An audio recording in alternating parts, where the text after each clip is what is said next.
Lightning like Steve McQueen. I'm in the fast lane when the light turns green. And I built tough, I ain't nothing but grit. Cause I made rugged blood, sweat, and spit. Yeah, like a horse I fly. Better push yourself in for a bumpy ride. I like to play hard, but I work harder. And I weather the storm cause I'm built stronger. What is up, ladies and gentlemen? We are back. We are live. It is the Freight Coach Morning Show, the top morning show in transportation, coming to you guys every single weekday, 8:30 a.m. Pacific, 10:30 Central, to break down some industry headlines and, most importantly, provide some actual insight into what you can do with all of this information. If this is your first time tuning in, welcome. This is the real side of freight. Anybody who comes on this show, my weekday live show, as well as my twice a week long form podcast, is in the transportation industry, you guys, because at the end of the day, we are talking to people who do the jobs, who are active in the industry, that can apply or supply information that you can apply, utilize, and see a meaningful difference in your business and your life. At the end of the day, it's one of the many reasons why I proudly fly this American flag behind me every single day. A, we're the greatest nation on earth, but B, I'm living my American dream, and I want to help each and every one of you guys live your American dream as well. It's going to be a solo show today. I had a guest, but you know, again, when you talk to people who have real jobs, things come up, and you know what? You got to be fluid. You got to be able to change and adapt at any given moment. And that's what we're doing here today. So we're going to do a solo show where I got a question DM to me. So I'm going to bring that up. I'm going to answer that live, as well as break down those articles. And as always, you guys, any of the articles that I break down are immediately uploaded, the links on my YouTube channel, The Freight Coach, as well as the Coffee with the Freight Coach audio only replay of this, which is available on iTunes and Spotify almost immediately after the show. And if you guys do go over to those platforms, do your boy a solid. Subscribe and share if you see value in what we talk about here today, you guys. Get it out there. Like, subscribe, rank the show. It just helps that reach, because if you guys see value, your network's going to see value in it as well. Got to give a shout out to you guys before we break into anything else. I got to give a shout out to my friends over at VHub. You guys, vhubapp.com. Whether you're a broker, carrier, or a shipper, we all need access to trailers, right?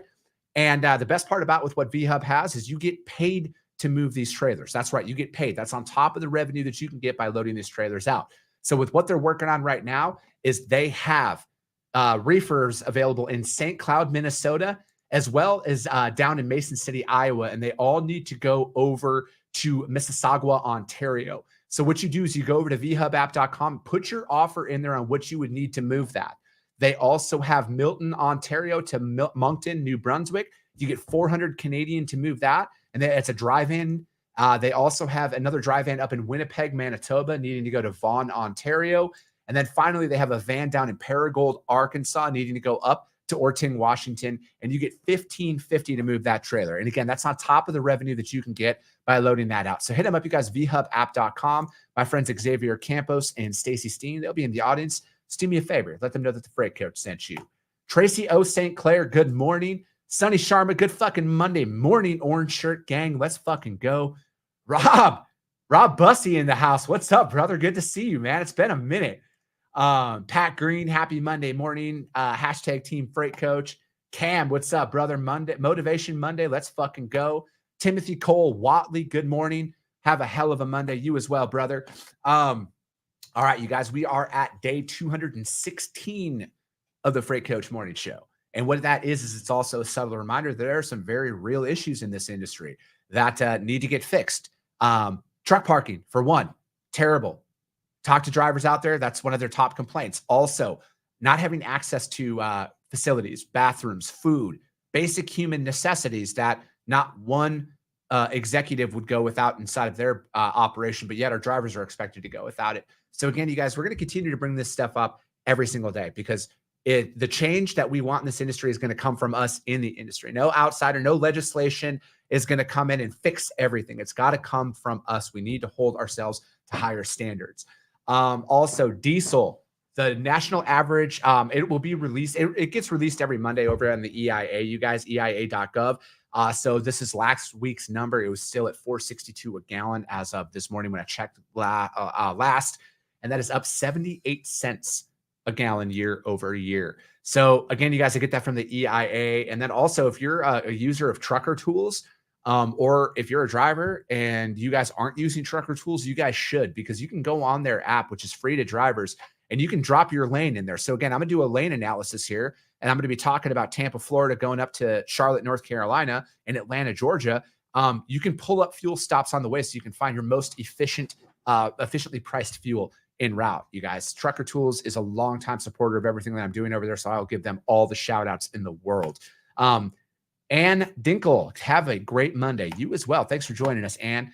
All right, we're going to jump in and do our rate analysis here. So Florida right now is obviously changing.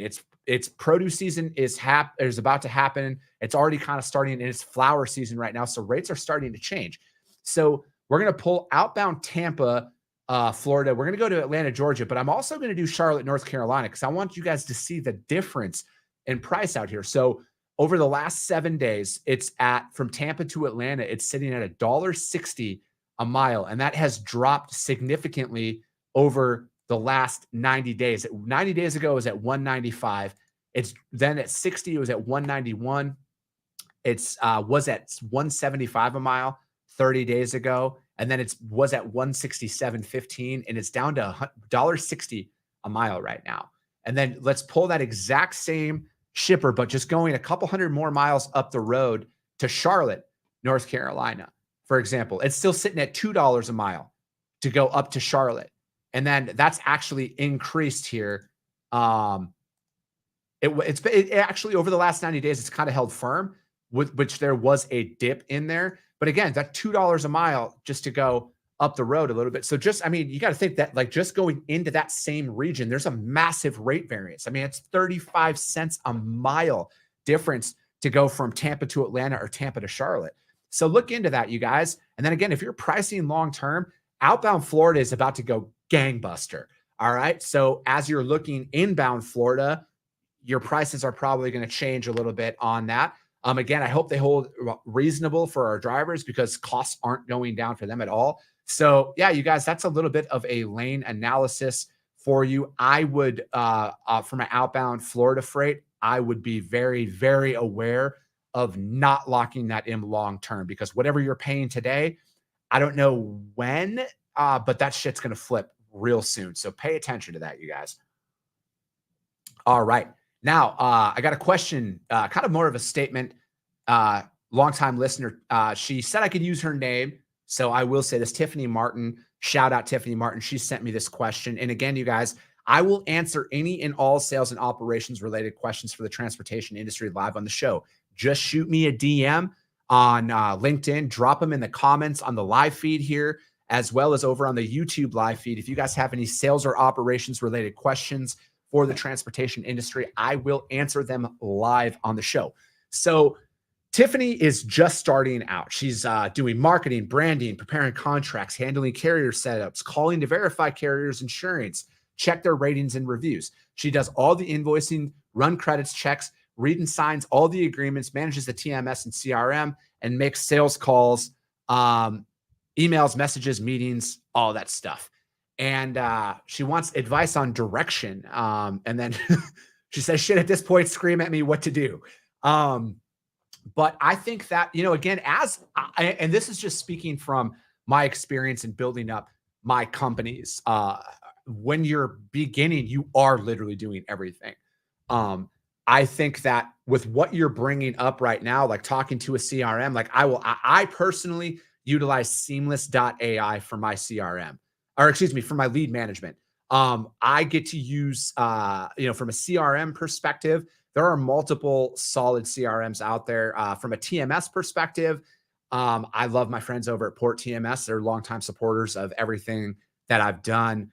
But I would, when you have all that and managing that, again, it's building up your daily routine. I think like that's what's most important is write down your critical tasks. So like early on, starting off, I write out my schedule. Like I have my schedule in my email, but I also write it out on a piece of paper as well because of, you know, the priority of this, my workflow. I need to see, and time management is always key. How do you buy back your time? That is one thing I would look into. If you're utilizing a TMS on this, Tiffany, are they integrated with QuickBooks, for example? Who are they integrated with from an accounting standpoint that you can get auto-generated invoicing and rate verification? I would reach out to my friends over at Triumph Pay.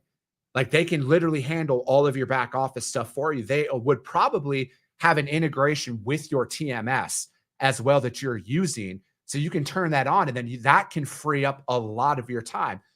One thing that I personally do from a prospecting, sales calls, emails, and all of that stuff is I have everything set up. So like before I leave today, all of my stuff for tomorrow is already prepared and ready to go.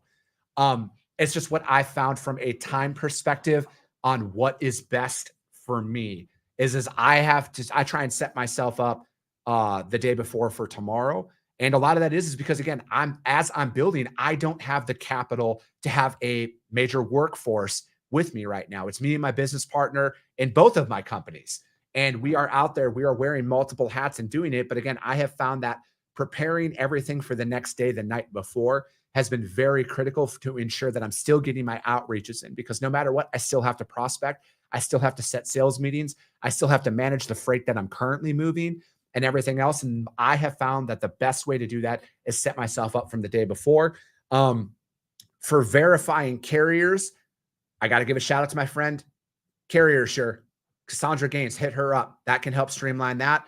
From setting up carriers, shameless plug for my other company, Broker Carrier, Tiffany. Look into that as well. That can help expedite a lot of what you're talking about right there. So again, I think like, and then a lot of this stuff isn't extremely expensive. You know, it's like there's a sticker shock of it, but what do you have to do to buy your time back? To me, it's like you freeing up a lot of that stuff that you're talking about right there will give you more time to prospect and set more sales meetings, which will pay for all of that. So I hope that answers your question that you had for me on this. But again, yeah, I would say that it's a lot of that. And if you need any introductions anywhere, Tiffany, let me know, DM me. Again, I have friends that work at all of these companies that I have spoken about here. And I could put you in contact with them to help you out there. So yeah, that's answering that question. Is as always, you guys, if you guys do have those questions, drop those in the chats, DM me, do whatever. You can remain anonymous if you'd like. That's completely fine with me. But Tiffany said I could use her name, so I used her name on that. Carla Isted, hi. Thank you so much for joining me. Cameron Lisk, what's up, brother? Good morning from Canada, he says. And then Dylan Turner says, what's up? Good morning, everyone. Been so happy at my new freight forwarder, DATH Expeditors, customer agent, employee driven versus profit. That's awesome, man. Good to see. And you know what? I love this. I'm not Sonny Sharma. I appreciate you, brother. He says, I recommend you get set up with broker carriers, make your life a lot easier all the way around from day one. And I appreciate that. Sonny is a longtime user of ours. And all right, you guys. Well, we might only get to a couple articles today because, again, you guys, this show is always focused on what can we do to add value to the network and into the community? Because at the end of the day, you guys, nothing I'm doing inside of my brokerage is proprietary. It's always about service and value to me and best practices. I am a firm believer that high tides raise all ships, and I will put all of this stuff out there. And the community that we're building, the network that we are building, you guys, is geared towards that. We are improving the industry. I am all about keeping people in business. All right. Because as somebody who literally has fucking everything on the line, I don't have any golden parachute. I am the expense account. I am all of that. I'm out here figuring it out in the trenches with you guys. And we're going to talk about this stuff day in and day out to help everyone in that. All right. First article we are going to break down. Sorry, I got to get a sip of coffee there. I'm manifesting this, you guys. Black Rifle Coffee Company will be an advertiser on my show. I'm going to manifest it in front of all of you guys. You're going to see that because I'm a coffee club member. I'm pro-America, all of that stuff. It's going to happen, you guys. Just wait. One day you're going to see their logo out there and there's going to be a promo code for the Freight Coach to sign up. Just watch. Just watch. It's going to happen. All right. First article. Fleetowner.com. Schneider execs join peers in forecasting growing strength in 2023. Schneider popped up in their shares. We'll talk about that. You know, they booked, let's see, their fourth quarter net income was 110 million in revenue, excluding fuel, of 1.35 billion. And those numbers that were down 18% and 1% respectively from the previous 3 months. Operating profits fell as well. Schneider booked truckload revenue per truck per week of $4,100 in its dedicated operations, which was down 8% in 2021. Looking ahead to 2023, President and CEO Mark Rourke and his team are forecasting that Schneider will grow its adjusted diluted earnings per share somewhere between $2.15 and $2.35. We look forward to demonstrating resilience of our diverse portfolio through evolving market conditions while advancing our strategic priorities of dedicated intermodal and logistics, discipline, and investment in our business and shareholder value. And that came from CFO Stephen Bruffet, maybe. They echoed a number of other fleet execs who have said in recent weeks that they expect freight downturn to end in the coming months before ending in 2023 on a stronger note. To help prepare Schneider for that improvement, they are allocating $525 million to $575 million of capital spending this year, a notable increase of, that's a big increase from $462 million last year, and that their shares are up as a whole. But again, I wanted, this was just a small article, but I wanted to bring this up because of what it says. Like, I mean, you got to, again, like these large carriers, personal opinions aside here, they're not worth what they are because they don't know what they're doing. All right. So if you're looking into that and they're seeing all of the data that they see, and again, Schneider is massive. The data that they're seeing points to a market uptick this year. So this is what, again, I got to give a shout out to the orange. They're orange. I'm orange. It's whatever. But I have been speaking to this for the last couple of months. This is just based off of my experience in the industry and the data points that I see out there. Is there's a lot of information that is pointing to the rebound this year. I don't know how big, what it's going to look like, but the market is improving. All right. It is going to improve. Now, that means nothing to the person who might be not understanding or knowing how they're going to pay their truck payment next month or this month or whatever that looks like. But again, figuring out your break-even analysis and taking freight based off of that, it might look a little bit different than what you're used to, but it's out there, it's available, and the market will recover. All right. It will recover this year. I don't have a crystal ball on the when and where. My guess is later this year, midsummer is my guess, but you will see the seasonality of that freight pick up here this year. So that article, just a quick one, fleetowner.com, and that Schneider execs join Pearson forecasting strength in 2023, which I like to see. Another article, this one we're going to break down is from freightwaves.com. More workers in truck transportation in 2022 than earlier estimate. BLS, let me see. The January employment report of the Bureau of Labor Statistics released in early February is watched not just for change in job numbers from December, as is the case from 11 months of the year. More importantly, for labor economists, annual revisions to the underlying model are implemented, and they can result in big swings in the estimates out there. BLS data shows for most of 2022 that there's a lot more people working in the sector than originally reported on seasonally adjusted bias. And that figure continued to rise in January. Comparing the latest figures showing that out there, for example, it now reports that the sector had 1,557,000 jobs in January to start 2022, but its final report was of having 1,545,000 jobs in January. The revisions resulted showing higher figures than what had been reported, except for the 800 job drop in May. Some of the revisions were considerable. Let me see. The end result for 2023 is that with January 2023 employment at 1.6 million on the seasonally adjusted basis, the figure starts this year 3.6% higher. But the more stark comparison is that somebody else is looking to see how the job. Okay, I'm paraphrasing here a lot here because there's a lot of garbage in some of these articles. Warehouse figures were once again revised sharply upward. It's going to be interesting to see how these job reports come out, especially with the increasing layoffs that you're seeing out there. A lot of large companies are laying off a lot of people. But again, if you're in the market to hire, you're going to get a lot of great people. I think that I'm very optimistic about the job market this year for great people. Because I mean, no matter what, if you're a good employee, you're never gonna go hungry. There's always people. Like it doesn't matter what economy we're in, for the most part, I got to put that caveat on there. People will always hire talent, no matter what. They will always hire talent.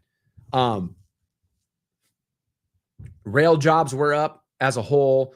Production and non-supervisory workers saw their pay decline to $27.87 per hour in December from $28.55 in November.